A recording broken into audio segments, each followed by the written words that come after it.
فردها بورما مشروعا أو أهمية وين قرن كوله خاصة قبل هذا مرتو deegaanada hay marto dhibaato badan baa haysta xaqiiqatan wadadaasi waxa loo baahnaa sida gudoomiyaha jaamacadda soo sheegay waa muddo la soo dhagax dhigay ilaa xilligii gobonimadii wuxuu ilaahay nagu beegay xilligii fulisteedu hay dhacay ama xilligii wax ka qabashadeedii inuu ilaahay nagu soo beegay baa ilaahay ugu xamdiyanaa daraasadu sida tiimkii ugu horeeyay ka dhawaajiyeen ahamiyadeeda ay leedahay daraasada waxa iskaga khaldan baan maleynaya dadka inta badan way daraasada horaan jireen marka wuxuu dadka ku cusub yahayna hadii jeer waxa dhacday in su'aalo fara badan iska weydiiyaan seminaaradii ay qaban jireen NGO-yada iyo ciidaha inoo timaada iyo daraasadii baa waxoogaa hadir moodaa inuu soo khaldamay oo ahamiyadii uu lahaa daraasadu aan la siinin amba dadku ayna ka fikireen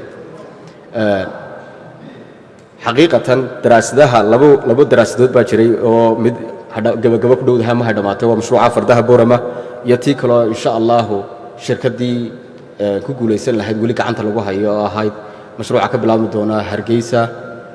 Burco Hargeysa Oodweyne Burco daraasadu sala sheegay ahmiyad weyn bay u leedahay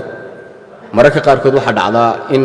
shirkadaha ama hay'adaha caalamiga ama cid kasta oo caawimo inoo wada hay tiraahdo wax mashruuc diyaar ah ma haysan si la inaga caawiyo in markaasi hay noqoto wax markaas la soo bilaabayo hay noqoto laakiin tan waxay sheegaysaa in mashaariicdu inoo dhameystiran yihiin had iyo jeer wadooyinka Masar balaanadii imika hadno soo kala horeeyaan laba mashruuc baa midna waa ka gabagabada midna waa bilow waxaan ilaahay ka rajaynaynaa insha Allah labadaba isagu dhaqsaha badan leh markay daraasadooda ku dhamaato implementation-kooduna ku bilaabmaan mar labaad waxaan runtii aan baleynayaa hay'adda wadooyinka iyo guud ahaan wasaaradda gaadiidka iyo horumarinta jidadka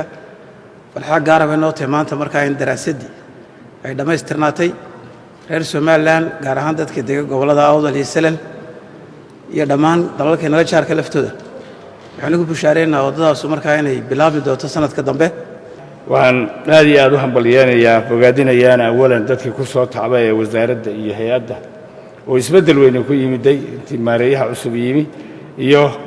injineerada ku hawlan taageerayaasha iyo qolada handasadda leh waxa sharaf ah inaan ka soo qayb galno kulankan lagu soo bandhigayo daraasadda wadada isku xidhaysa Boorama ilaa iyo Looyacado iyo Jigjiga taasi oo qiimo weyn u leh ummadda reer Somaliland guud ahaan iyo ummadda Geeska Afrika ee saddexda wadan degan gaar ahaan labada gobol ee Awdal iyo Salal waa wado qiimaheega leh annaga waxa ka farxad weyn noo ah wadada horta dadka ay qusaysay baan inta marka laga tago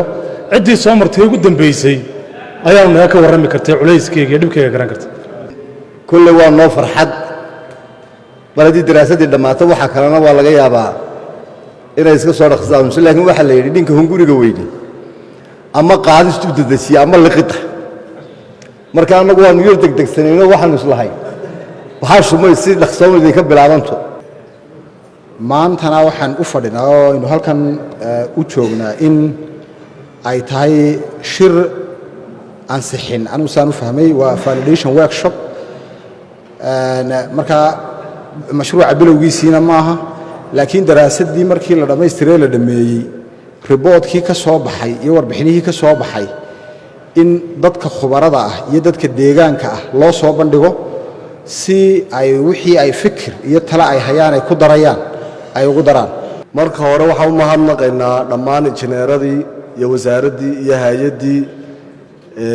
daraasaddan quruxda badan samaysay oon ogaa barbilowgeedii markuu cabdilaahi wasiirka ahaa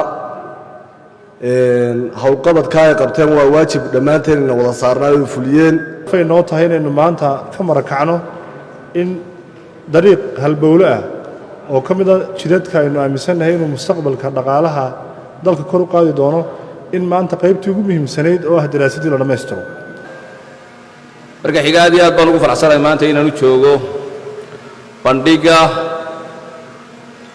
maanta halkan lagu soo bandhigayo dhammaystirka daraasadda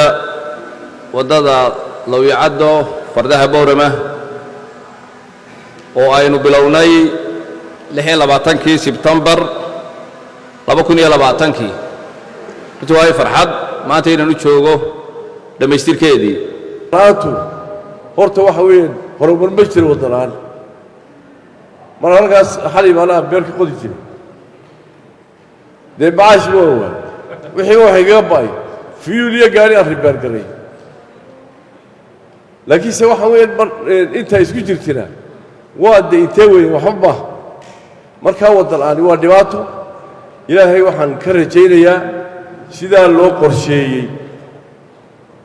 in ay waddadaasi ku dhammaato